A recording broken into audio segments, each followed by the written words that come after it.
Welcome to Hustle and Pro. I'm your host, Kelly Walker, and welcome back to our guest, Kip Watson. So Kip is back as a guest with us again. You are a mental skills coach, and here's what we're talking about today and why Kip is the one to talk to us about it.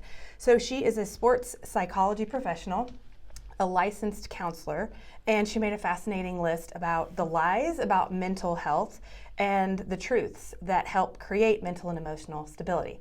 So I'm excited to jump in. And I am too. Thanks for doing this with me. Well, you're more than welcome. I'm glad to get this out there. Yeah, I mean, I saw you posting this list. I will refer to your list that I saw on Instagram. It's probably in other places. You can tell us that too. But I will include that in the show notes so the audience can go find it and see more detail also, because we're not gonna cover everything here. But I do want to run down this list of top 10 like lies about what you see, I think, in your office. So I guess tell us a little about what this is first. Well, I created it because what I was starting to see, just repetition over and over and over again of people coming into my office and what I call hanging their emotional stability on what I would call a lie that they believe. And so so I created a top 10 list of the most common ones I see and why they're so damaging, and then kind of a little bit of a nugget of what you can do about it. What to do about it, because that's the thing. It's how do you overcome those issues and lies that we all kind of believe. All right, so the first one is about disagreement. So disagreement is not bigotry. It's not hatred or racist necessarily, or harmful. So I guess this is a tough one. Tell me what you mean by this. I have seen, especially in the last 3 years, where two people, even family members, disagreeing about an issue. For sure. And it turning into more than just disagreement. It has turned into people claiming racism, claiming bigotry, hatred. Right. When it's simply, I am starting from this moral value system and you're starting from this moral value system, and we're not going to agree, but it doesn't mean I hate you. Right. Now those things exist, right?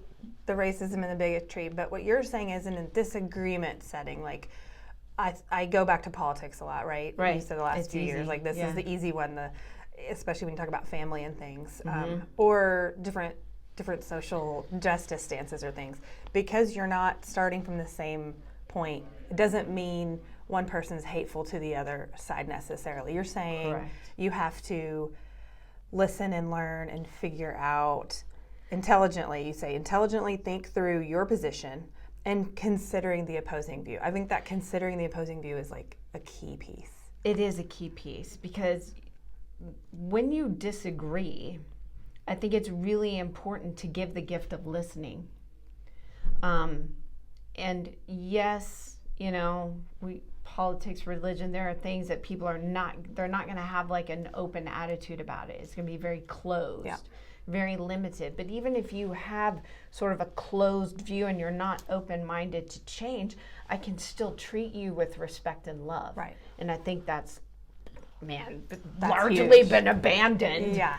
Even that's where it within feels like we went family. wrong lately. Yes. It's I won't listen to your standpoint. There's no way you could possibly have any valued opinion in this standpoint. Like those things are what really it's harmful and unloving. Yeah, unloving. Yeah. Okay, number 9. Life should be fair. This is simple, but yet I say this a lot to my children when they say things aren't fair. I'm like, who told you that that's supposed to be a fair thing? I think it's part of our human nature to say that. Yeah. Well, that's not fair. Right. And the reality is correct. It's not fair. And I would very intentionally do something nice for one kid and not the other, just so they would understand this principle and wouldn't be thrown off when something's not fair. If I did something really nice for my daughter but not my son, or then at a different time of the year it's the other way around. Yeah. Because I didn't want them to get into this debate and this issue of everything has to be fair, because it's just not. Right. It's not. It's not. And you could work really, really hard for something and not ever achieve it. Well, that's not fair. Well, right. It's not. It's not. Right. There is no guarantee when you start in this world that you have a fair playing field with anyone else. The sooner you accept that truth, the better off it will be, and you won't get thrown off when something isn't So fair. then how do we, changing the perspective.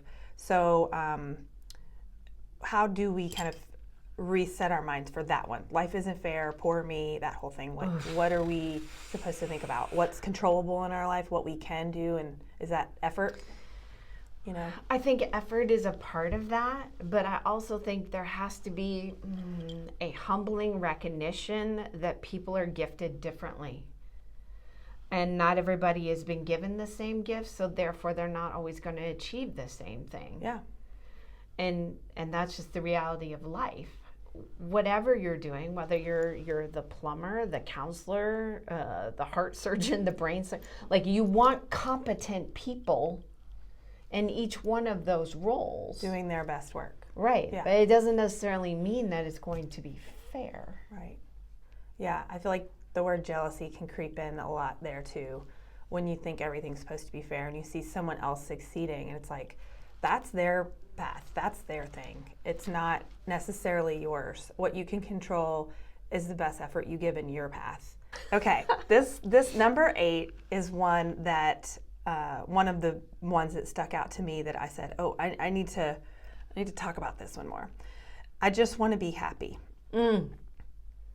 So my notes on this that you wrote is that happiness is fleeting and it cannot be sustained 24/7. No. And that's okay and that's normal. Like, we can't, if we all expect to be happy all the time, no matter what, like, we are lying to ourselves and we're setting ourselves up for disappointment. I would say I hear this not just from my client, but I hear this a lot when I ask a parent, what is it that what's your goal for your kid? And I am dumbfounded that this is what a parent said. Well, I just want them to be happy. It's a common thing we say because we do. is. We want people we love to be happy. But then when you break that down and think, okay, what is a measurable goal? Like, what does that mean to you?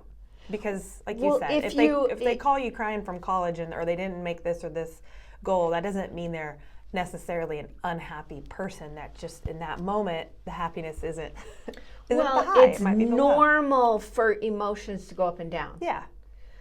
It's normal to be anxious, nervous, doubt. It's normal to be joyful, happy, content. Mm-hmm. Now, to be happy, if you think, just apply immediate logic to that goal. It's not achievable, reasonable, possible to be happy 100% of the time. Right. I feel like you're setting yourself up for some failure and disappointment. Correct. You noted that fame, money, being attractive, being super talented does not equal happiness. People that have all those things can still be very feel unhappy. all the other things that we all feel. That doesn't immediately equal those things. When I work with more of the elite level professional athletes, they do struggle with the same thing everybody else does. Yep.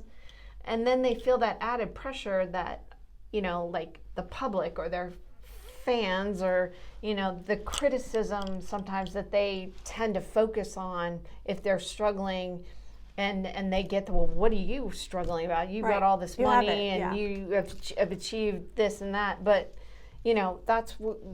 it's so true. It doesn't matter how much money or achievement or whatever. We all experience those waves of up and down. And it's almost like because they have this status, we as a society expect them to always be at the happiness level and the higher level and not feel any of the lows. And so when they say, I need a break from this, like Simone Biles or something, or something's wrong or whatever, or I can't be this perfect person right now, like society's like shocked by that, which is sad, right? That we don't let those people feel the lows. See how powerful that lie is? Right. It's so powerful that we as a culture think that those people shouldn't have that. Yeah. Okay, moving on to number 7. I'm not good enough. This is probably the most common lie that I hear. And probably, if we're honest, every single one of us has thought this. Yeah, I would think. Because we can't be good at everything. Right. And not all the time. Right, and not all the time. So there are, what I would say in terms of what I do in brain coding athletes, or taking them through a mental assessment process. There are definitely the handful of the perfectionists that fall into this more easy than other ones that can, if they make a mistake, they can kind of let it go pretty easy and just go again. But perfectionists have this erroneous view that they can never make a mistake, or that they're less than when that does happen. When actually pursuing failure, making mistakes, falling down, looking like an idiot, all that stuff is how you get good. Fine, yeah. But embracing that is difficult for a lot of people because they don't want to have that perception of being a failure, which failure isn't a person. It's part of the process of learning your sport, your craft, your music, your art, your job, your whatever. Yeah. Okay, let's go on with number 6 on our list. And it is, I'm going to fail like I always do. So I guess talk to me more about this. My comment here is that this is a fixed mindset. Right. A very close cousin to the I'm not good enough. And a lot of times it presents itself when an athlete says, I just lack confidence. I don't believe in myself. And so, they may see their talent, their personality, their intelligence as being fixed, like they hit a ceiling and it's not ever going to get better. And obviously that can be very harmful. Yeah. I would say I usually see 2 kinds of people that end up in a fixed mindset. One is this, where I'm not good enough, so why should I even bother trying? But the other one is the athlete that has an incredible amount of physical talent, and they rest on that. And they can give, 50, 60, 70, 80% and get away with it. And they think that's all they have to give. Yeah. Well, then that's all they want to give. Well, then they get the college scholarship and they show up at college and they're like, they don't know how to cope because they've never given 100%, and now everybody's good. Right. And they really struggled through that freshman year. I see so much of this that freshman year in college, where suddenly they're not the best anymore. And that's got to be hard. So they got to go read Carol Dweck's Growth Mindset, which I love. When I first was introduced to that years ago, it is a life changer. It really is a life changer on how you see things, and how, in this instance, it makes you growth mindset. I mean, it really does push you to grow and not just stay in your little box, your bubble. Right, and so it's seeing effort as important. And it kind of goes back to what I was saying about, okay, I have to look like an idiot here until I figure it out, until I get it. I got to make mistakes. I got to seek out making a mistake or pushing myself until that mistake happens. I have to ask for criticism. Yeah. Watch me, right? Tell me what I did wrong. And so I'm going to seek that out, and that can be rather than avoid it. Yeah. Which can be hard for people. I mean, you have to know you're putting yourself there's some vulnerability there. Big time. Yeah, to have to get better. But that's a very necessary part. Okay, I put a star by number 5 because I know this is the one that when I saw on your Instagram, I was like, okay, let's go on a podcast talk about this because I want to talk to you more about this. So number 5 is I'm not motivated. Yeah. You note that motivation is not a feeling. Right. It's a life skill. Yep. And then we talk about how purpose and goals are so closely aligned. And so I like, this just speaks to me though, because some days I think I'm not motivated to do my workout today. It's this and that. It's like, well, that happens to me a lot. But it's like, well, nobody but you have to shift that and think, okay, this is actually a lifestyle, a life skill. Exactly. My motivation is that I have this goal and this purpose to be a healthy mom and this. And so to get to that purposeful thing that's really important to me, that's why I'm going to do the workout today. Yeah. It's not because my mind's nothing to do checkbox with that I'm your motivated. feeling. Right. Because if you abided by your feeling, you wouldn't do it. Right. That's the easy way out. You said to just be something like, that's super important. It's lifestyle. So it's like you don't even think about it. You don't even consider your feeling. You just go and do. That's the skill. Yeah. Now, right? It helps if it's tied to something, purpose, something that drives you, because you have to override the feeling all the time. Yeah. Okay, number 4 is that hurt my feelings. I noted from your notes, if you experience this on a regular basis, you are focused on self and blaming others for your emotional well-being. It's like here's my emotional well-being. Take it. Take it. Yeah. You take I'm care in charge of it. Yeah. Oh God, is that ever dangerous? It's very dangerous, and we have to recognize that we choose our feelings. So if I'm offended or hurt by something, I'm choosing that. Now, I'm not, please don't send the emails, whatever, that yes, of course, people say things and there's that intentional, I want to hurt you, and people influence your emotional well-being. But guess what? You get to decide whether you're going to be ruled by that or not. Yep. You get to decide whether you're going to be crushed by that or not. How long it bothers you and how much, and then you can... And whether it's accurate or not. If you're really getting offended, then something that person said is actually probably true about you. And you need to consider that. And figure it out. Right, number 3, I can't.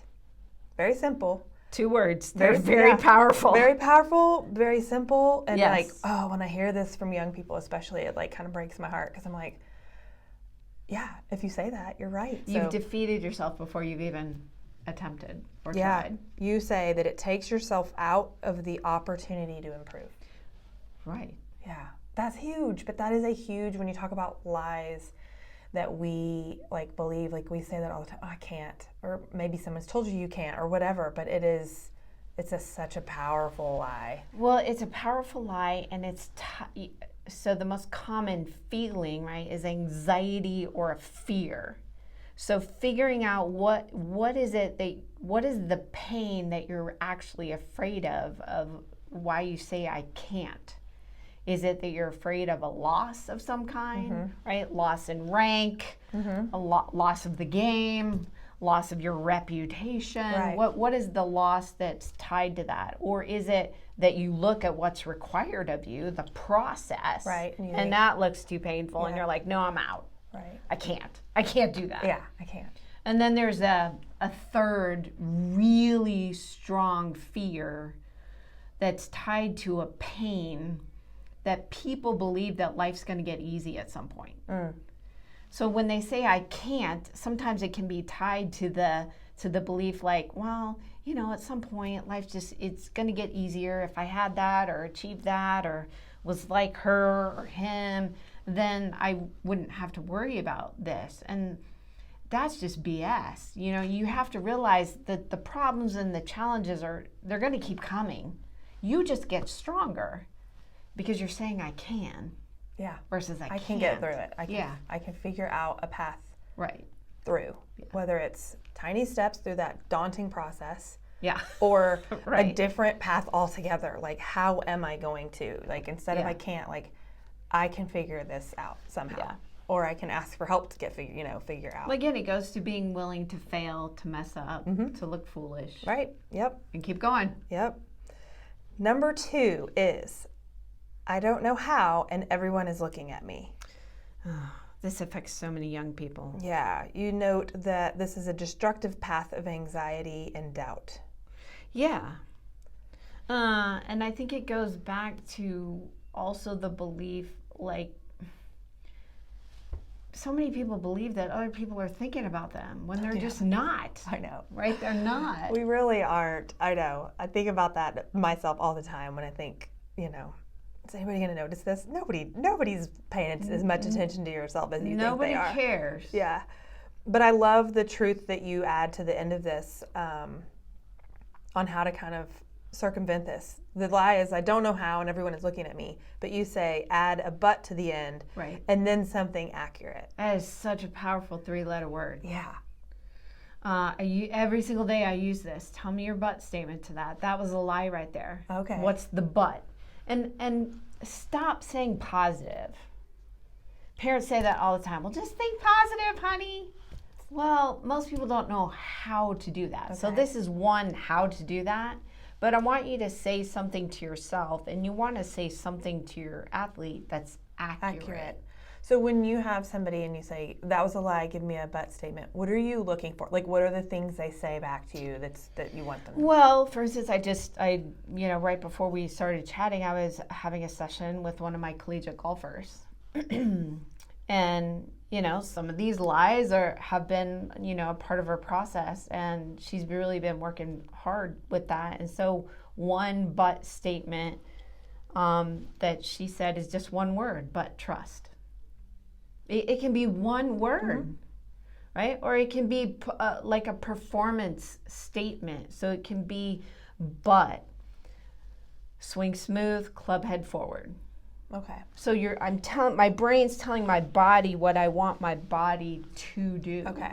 Right? That's accurate. Yeah. Gotcha. Takes you back to something, kind of levels you. Those things sound like things that level you back to like a focused thing that and if I bring you screwed back. up, it's like, okay, that shot sucked. All right, okay. Let me just acknowledge that versus pretend like it didn't happen. Yeah. But I'll learn from it. But I'll get the next one. But keep going.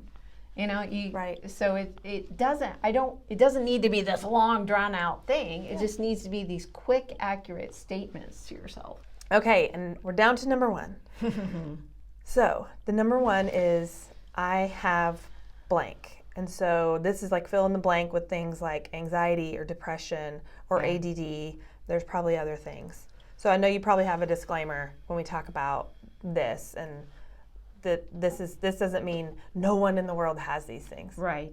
Right. There are people that are truly suffering from these things. I will say this, and this is a generality, yes. With each mental illness, there's about 10% of the population that truly has a neurological or physiological reason for the illness or the disorder.